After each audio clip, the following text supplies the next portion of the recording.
प्यारे बच्चों, नमस्कार। आज हम 10वीं कक्षा का अध्याय नंबर 9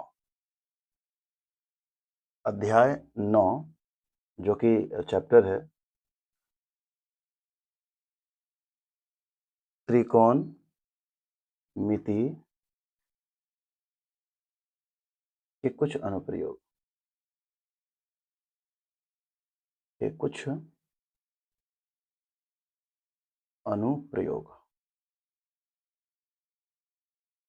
प्यारे बच्चों, इस अध्याय में हम विभिन्न वस्तुओं की ऊंचाई और दूरी कैसे ज्ञात कर सकते हैं, आज हम इस अध्याय में समझने का प्रयास करते हैं। प्यारे बच्चों, मान लिया जाए कि कोई भी, जैसे मान लिया जाए कोई मीनार है और उस मीनार का ऊंचाई अगर हमें ज्ञात करना हो तो सबसे पहले हम क्या करेंगे कि एक मीनार लेंगे और उस मीनार का, मान लीजिए ये कि ये मीनार है और भूमि पर कोई एक बिंदु है। मान लिया जाए कि ये एक बिंदु है और यहां से यहां तक किसकी दूरी है, तो मान लिया जाए कि ए, बी और सी, ये क्या है, तो ए बी एक मीनार है और सी एक बिंदु है जो कि बी मीनार के पाद को मिलाने वाली एक रेखा है। और ये जो ए और जो सी है, ये इसका डिस्टेंस है, इसकी दूरी है ना। जो कि अगर इसमें बोला गया कि अगर बिना किसी भी मापन विधि का प्रयोग किए हुए हम इस AB की ऊंचाई को कैसे ज्ञात कर सकते हैं। एक एग्जांपल के साथ हम ये बताना चाहेंगे कि यदि कोई व्यक्ति अगर नीचे से, मान लिया जाए कि सी पॉइंट पे एक व्यक्ति है और इस पॉइंट से कोई व्यक्ति अगर ऊपर की ओर देख रहा है, यानी मीनार के शिखर की ओर अगर देख रहा है, तो उस व्यक्ति के द्वारा जो बना जो कोण होता है, उस कोण को बोलते हैं उन्नयन कोण। उन्नयन नयन कोण, उस कोण को कहते हैं उन्नयन कोण।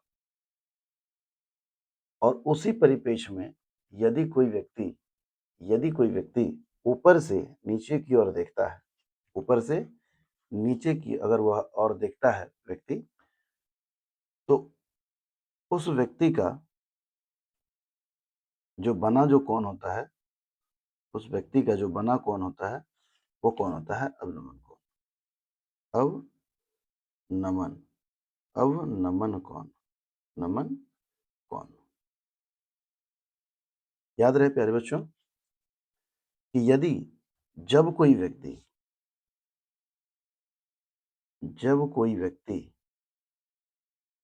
नीचे से ऊपर की ओर, नीचे से ऊपर की ओर दिखता है, तो उसे उन्नयन कोण कहेंगे। उन्नयन कोण कहते हैं। और जब कोई व्यक्ति, दूसरा क्या है, जब कोई व्यक्ति नीचे से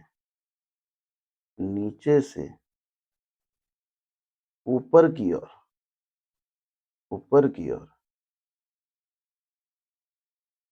सॉरी, जब कोई व्यक्ति ऊपर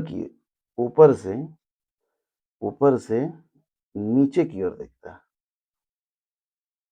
नीचे की ओर और देखता है,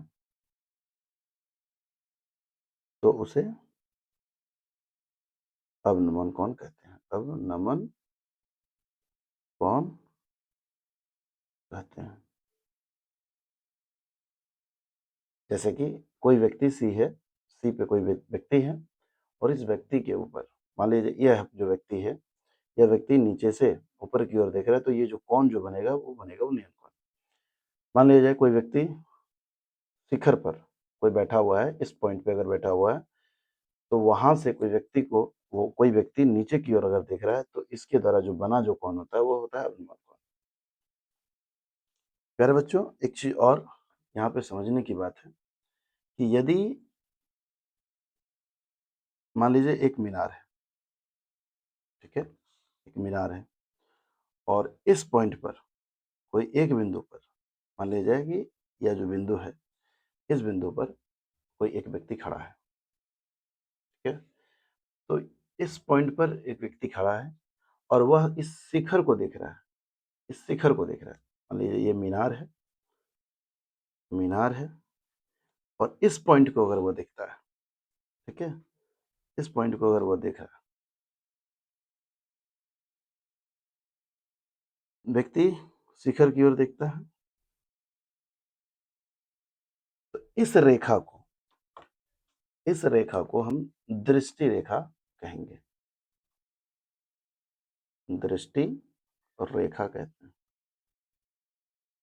और इस रेखा को हम बोलते हैं क्षैतिज रेखा, क्षैतिज रेखा, है ना। तो इस तरीके से मान लीजिए फिर एक मीनार है, एक मीनार है, ये मीनार है और एक व्यक्ति जो कि भूमि से, एक व्यक्ति यहाँ पे सी है, यहाँ पे कोई व्यक्ति है और इस बिंदु से वह देख रहा है मीनार के शिखर को, ठीक है ना। तो उसको हम बोलते हैं दृष्टि रेखा, ठीक है। और नीचे वाला जो है, इसको एक कोण को मान लेते हैं, हम थीटा मान लेते हैं, थीटा मान लिए, ठीक है। कोई व्यक्ति, अब दूसरा कंडीशन क्या है कि यदि कोई व्यक्ति ऊपर से नीचे की ओर देख रहा है, ऊपर से कहाँ देख रहा है, नीचे की ओर देख रहा है, ये नीचे की ओर देख रहा है, ऊपर से नीचे की ओर वह व्यक्ति देख रहा है, तो वह व्यक्ति का एक रेखा ऊपर की ओर है, तो इसके द्वारा जो बना जो कोण होता है, इसको बोलते हैं कौन सा, अवनमन कोण। और ये जो रेखा है, इस रेखा को बोलते हैं क्षैतिज रेखा, क्षैतिज रेखा। और इस रेखा को बोलते हैं दृष्टि रेखा, दृष्टि रेखा। इसमें कुछ और एक दो पॉइंट्स हैं, इन पॉइंट्स को भी और थोड़ा सा देखेंगे। जैसे एक हम बताए थे आपको कि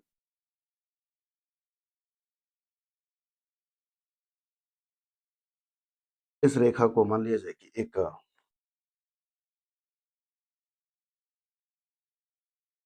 इस तरीके का कि ये एक समकोण त्रिभुज है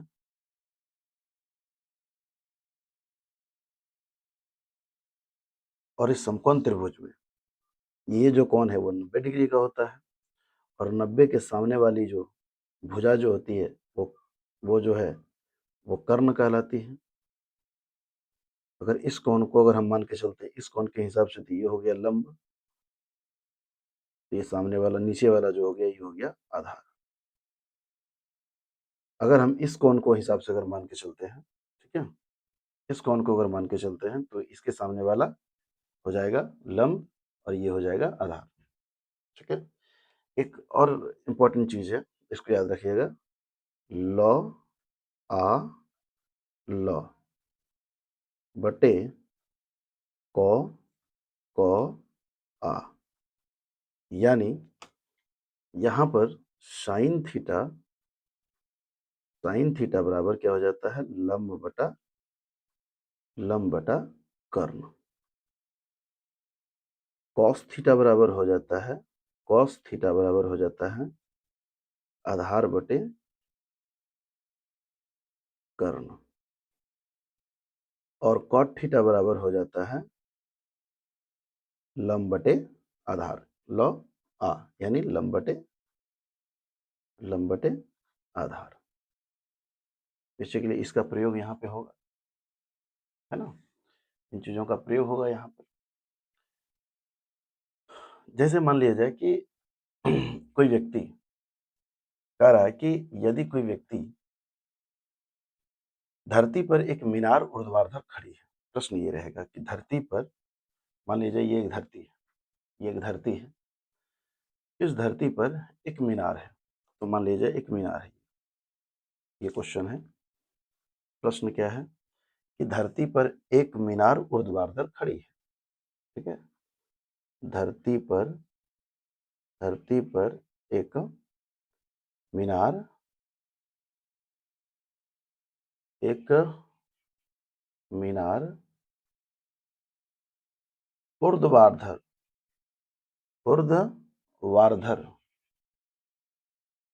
वारधर खड़ी है, ऊर्ध्वाधर खड़ी है, और धरती के एक बिंदु से और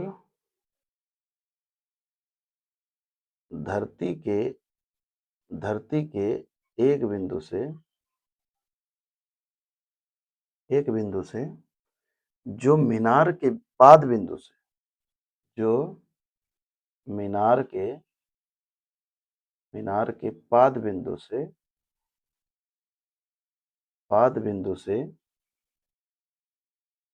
15 मीटर दूर है, 15 मीटर दूर है, तो मीनार के शिखर का उन्नयन को कह रहा है कि मीनार के शिखर का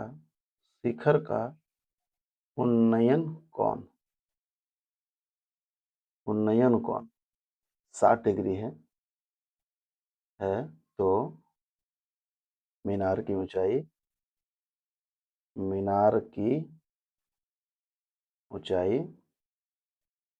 ज्ञात करें। बच्चों ये प्रश्न है कि धरती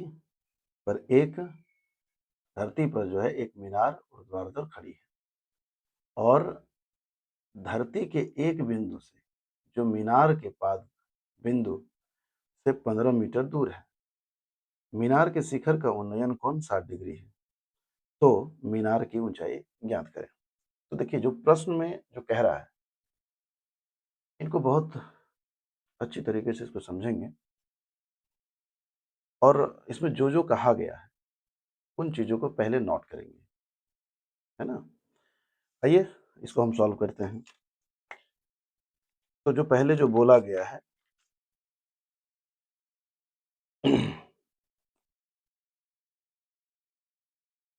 कि धरती पर एक मीनार ऊर्ध्वाधर खड़ी है। ऊर्ध्वाधर का मतलब बच्चों क्या होता है? सीधा।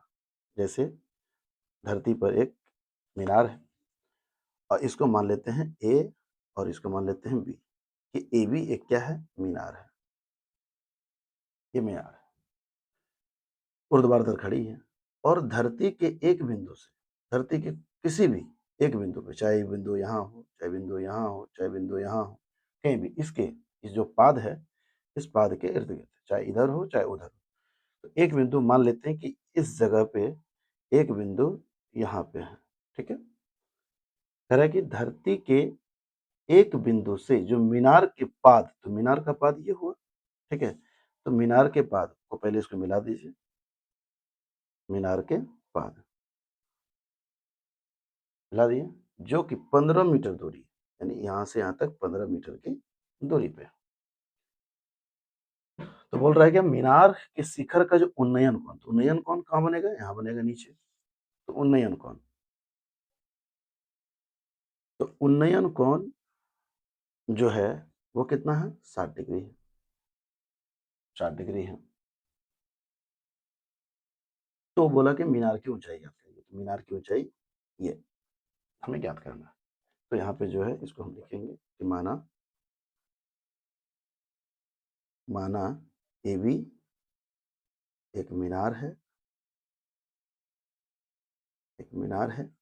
ए बी क्या है? एक मीनार है, तथा तथा तथा इसको मान लीजिए सी, बी और सी, बी सी बराबर कितना मीटर दिया है? 15 मीटर ये हमें दिया है, और कौन सी बराबर कितना दिया है 60 डिग्री, जो कि क्या है उन्नयन कोण है, उन्नयन कोण है। तो ब्रैकेट बंद कर दीजिए, उन्नयन कोण है। अब देखिए जिसको बोल रहे हैं निकालने के लिए और जो हमें दिया हुआ है उसी से हमको बनाना है। तो ए बी हमें निकालना है। ए बी तो कौन सी के एंगल के हिसाब से ए बी को बोलते हैं लंब। तो लंब बटा आधार इसमें आता है तो टेन थीटा बराबर लंब बटा आधार। टेन थीटा की जगह पे 60 डिग्री बराबर लंब क्या है तो एच मान लीजिए इसको, और आधार कितना है 15 मीटर। टेन 60 का मान होता है √3 बराबर एच बटे 15। इसके नीचे कितना एक, इससे से गुना इससे से गुना, यानी तिर्यक गुना करने पर तिर्यक गुना यहाँ पे लिख दीजिए। तो ये हो गया कितना, एच को 1 से अगर गुना करेंगे तो हो जाएगा एच बराबर 15√3 मीटर। तो कह सकते हैं, क्या कह सकते हैं कि जो मीनार की जो ऊंचाई, जो क्या बोला कि मीनार की ऊंचाई ज्ञात करिए, मीनार की ऊंचाई ज्ञात करिए। अतः लिखेंगे, अतः मीनार की ऊंचाई है वो ऊंचाई 15√3 मीटर है। यह हमारा आंसर हो गया।